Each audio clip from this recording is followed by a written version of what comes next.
Muchas gracias, señora presidenta. Buenos días, señorías. Señor consejero, los viceconsejeros, darle una vez más en esta comisión la bienvenida y bueno, planteamos esta pregunta. En principio la hacíamos,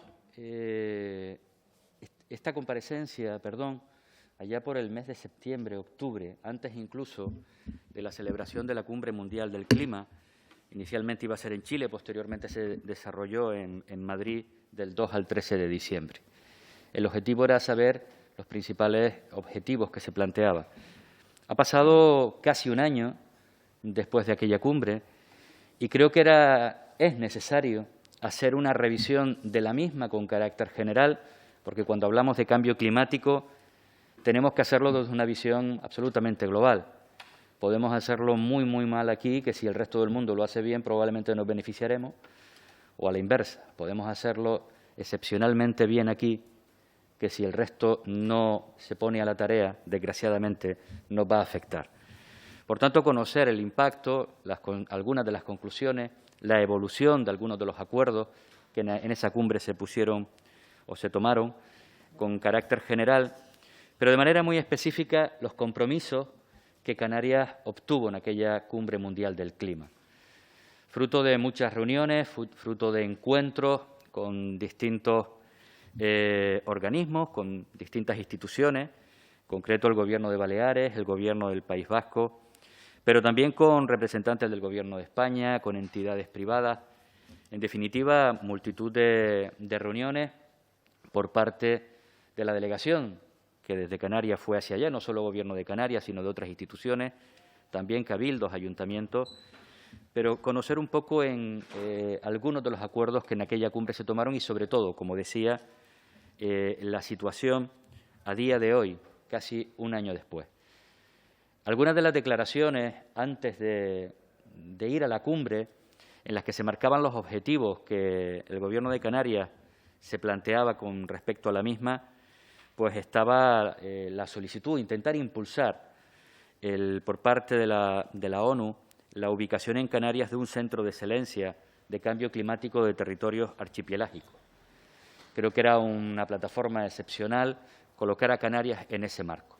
Una Canarias que además llega a esa cumbre, no digo que con los deberes hechos, ni mucho menos, son muchísimos los retos que tenemos por delante, pero es verdad que desde el propio mes de agosto, casi un mes después de la conformación de este Gobierno, se declaraba la emergencia climática.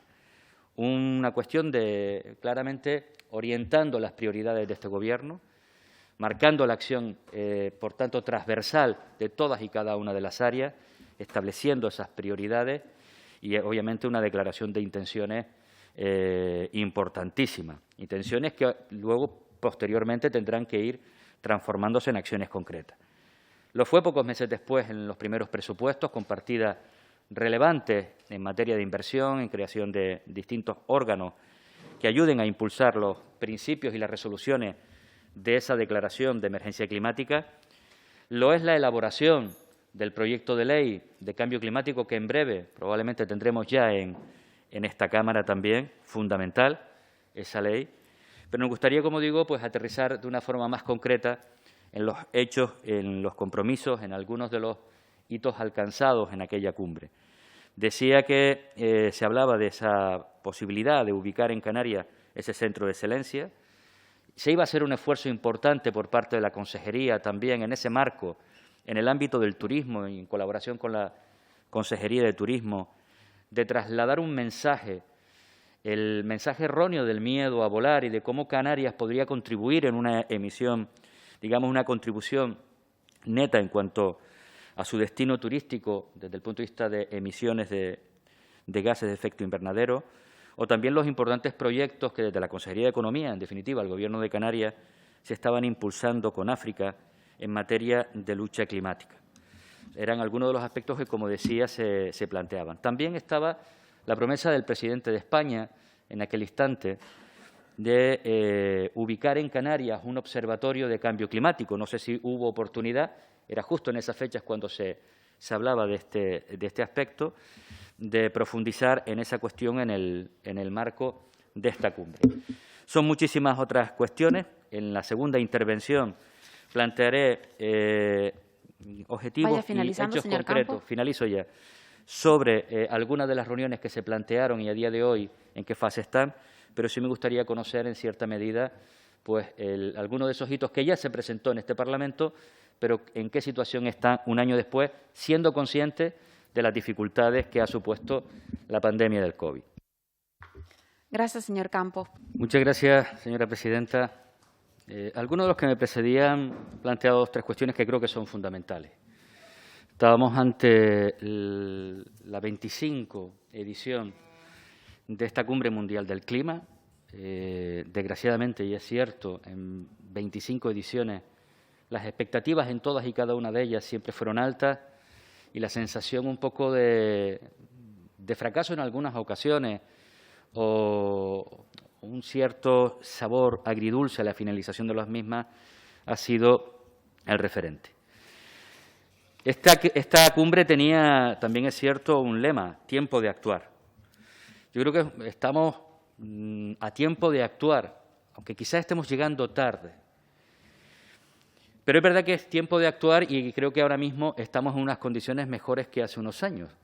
Lo digo porque si nos situamos en el marco del Gobierno de España, hemos podido pasar de un presidente negacionista, donde allá por el año 2017 se cachondeaba con un primo que tenía, que era físico, sobre la posibilidad de ser capaces de predecir qué va a pasar con el clima, cuando muchos científicos eran incapaces de decir cómo iba a estar el tiempo al día siguiente. Declaraciones de este tipo, más allá del chascarrillo, en medio de una conferencia, que intento situarlo ahí, desgraciadamente, en palabras de quienes dirigen un Estado, de quienes dirigen las políticas, a quienes se les supone que deben impulsar precisamente las acciones de lucha contra el cambio climático, poco favor hace. También es cierto, un elemento interesante, también se decía con anterioridad, es la primera vez que Canarias está presente.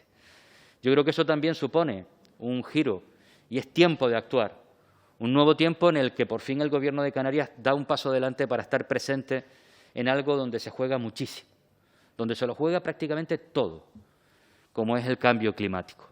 Me consta que aquí hay diputados, diputadas, en esta y en la pasada legislatura, tremendamente sensibles.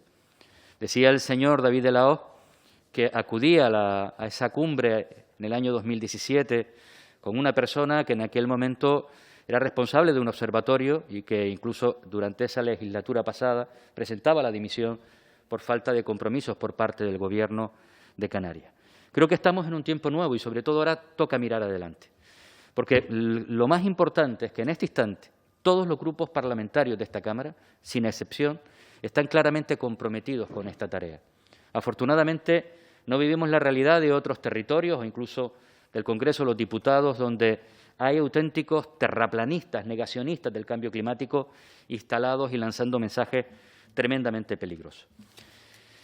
En esa cumbre se intentaba, y además era la previa precisamente a la que tenía que haberse celebrado este año en Glasgow, donde por primera vez los Estados tenían que dar cuenta de aquellos compromisos del Acuerdo de París. Compromisos que a grandes rasgos eran múltiples, pero ha habido uno que es, digamos, el estandarte, ¿no? Y es que el planeta Tierra, en el 2100, la temperatura, con la aportación de todos y cada uno de quienes aquí vivimos, no superara la temperatura media en 2 grados, a ser posible, no superara en 1,5 grados. No se ha podido celebrar, desgraciadamente, la cumbre del 2020. Esperemos que eso no signifique que los Estados no tengan que rendir cuentas en ese sentido.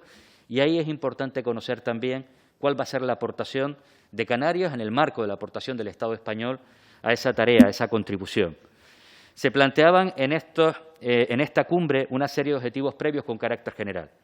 Se hablaría de mercados de carbono, aportaciones al Fondo Verde del Clima, mecanismos de daños y compensación por fenómenos climáticos extremos y el apoyo fundamental a países en vías de desarrollo en su transición a un nuevo modelo energético. Planteo esto porque, aunque hablamos de Canarias, vuelvo a referirme que es fundamental entender esto desde una acción global y cómo Canarias puede participar en cada uno de esos hitos también. Cierto es, cuando se ha hablado de que la sensación de fracaso en aquella cumbre pudo estar marcada fundamentalmente por un hecho, y es que si aquí hablábamos de un presidente que en forma de chascarrillo negaba en 2017 el cambio climático, cierto es que posteriormente se convirtió en un converso, valga la redundancia, y ya sí creía en ese cambio climático. Aquí en España, desgraciadamente en Estados Unidos, sufren y sufrimos el resto del planeta a un personaje como Donald Trump. Los países que más contaminan en el planeta fundamentalmente son 5, entre países y áreas de influencia.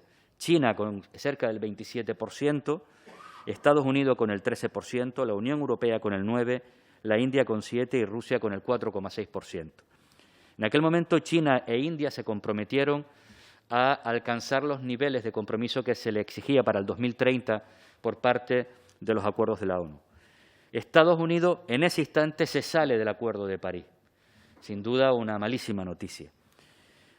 Rusia no ha dicho absolutamente nada sobre estos criterios y quien mejor está respondiendo, una vez más, aunque nos parezca insuficiente, es la Unión Europea, que sí que establecía para el 2030 disminuir un 58% sus emisiones con respecto a 1990. Y España, en ese marco, se planteaba alcanzar la neutralidad climática en 2050, en el 2030 alcanzar el 50%. Canarias está dando un paso más. Canarias está siendo más ambiciosa en esa contribución. Y yo creo que eso hay que destacarlo. Va a costar, va a ser difícil, no es una cuestión sencilla, pero que haya la voluntad política por parte de un gobierno, que haya la unidad de criterio de alcanzar objetivos comunes por parte de quienes representamos a la ciudadanía en este Parlamento, yo creo que es una gran tarea. Esa ley de cambio climático, que en breve tendremos, será una enorme oportunidad para que sirva de palanca a todos esos cambios. Pero no puede ser solo una ley. Esa ley en sí misma tendrá que estar apoyada por multitud de compromisos de todas las instituciones, no solo el Gobierno de Canarias, sino cabildos y ayuntamientos. El Pacto de los Alcaldes ahí va a ser fundamental. Pero también del sector económico, de todos los ámbitos de la investigación a través de las universidades, la economía circular, la economía azul, la economía verde, todos estos elementos deben ser piedras angulares sobre los que basar este cambio. Un modelo de desarrollo sostenible, un modelo de movilidad sostenible, en la que el Gobierno de Canarias está dando sus primeros pasos importantes y la Ley de Cambio Climático establecerá la senda y los compromisos a los que tenemos que avanzar. Un modelo descentralizado, por supuesto también en el ámbito energético. Este Parlamento y este Gobierno también han sido muy contundentes en los últimos tiempos, tanto con Endesa como con Red Eléctrica, sobre determinadas cuestiones puntuales, pero sobre todo marcando el horizonte futuro, como bien establecía el consejero, dejando bien clara la descarbonización en Canarias en apenas una década. Y de manera concreta, volviendo a los compromisos de la Cumbre Mundial del Clima, en esas reuniones que se establecieron, en respuesta a una pregunta que hacíamos recientemente, había una serie de cuestiones que nos parecían interesantes. Tuvieron una reunión con el Gobierno del País Vasco. En aquel momento estaban impulsando un proyecto de ley de simplificación de los procedimientos administrativos ambientales. Me gustaría saber si en el seguimiento posterior a lo largo de estos meses conocen el resultado final de ese proyecto, si es extrapolable a medidas de simplificación como la que hemos conocido estos días o se van a seguir elaborando en los próximos meses. Reunión con GLISPA, la Asociación Global de Islas, desarrollan proyectos comunes en territorios insulares. Decía muy bien que, desgraciadamente, el COVID pues, no ha permitido generar ese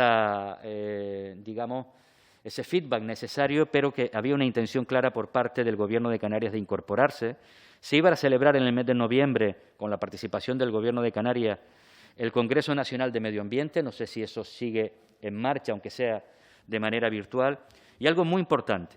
Se reunieron con el director general de IDAE, el Instituto de Diversificación y Ahorro y Energía, donde se valoraba claramente el potencial de inversión en materia de transición energética, sobre todo en el periodo 2020-2022. Pero ahí se hacía una referencia expresa a la investigación en materia de geotermia, uno de los elementos, una de las variables dentro de la lucha contra el cambio climático y de la generación de energía más importantes que existen. Territorios como Azores así lo han demostrado. Canarias tiene condiciones, sobre todo determinadas islas, para generar geotermia según todos los estudios. Hablamos de La Palma, el Lanzarote o Gran Canaria o Tenerife. Hay cabildos que están apoyando decididamente esta cuestión. Me gustaría saber en qué aspectos se profundizó con el director general del IDAE en esta materia y también algunos de los pasos que se han dado en los últimos tiempos. En definitiva, creo que estamos probablemente ante el reto más importante, no de este momento ni de esta década, de esta era. Sin duda alguna, el COVID lo ha tapado todo, pero que a nadie le quepa menor duda que el COVID no es el mayor de nuestros problemas. Es verdad que la urgencia, el problema sanitario en este instante ha volcado todos los recursos y había que volcarlo, pero no somos capaces de entender que el cambio climático es un problema aún mayor que este. Ojalá que cuando reconduzcamos la situación desde el punto de vista sanitario y social y económica derivada del COVID, seamos capaces de entender, volcar los mismos compromisos, la misma energía, espero que no las mismas luchas políticas cuando abordemos el cambio climático.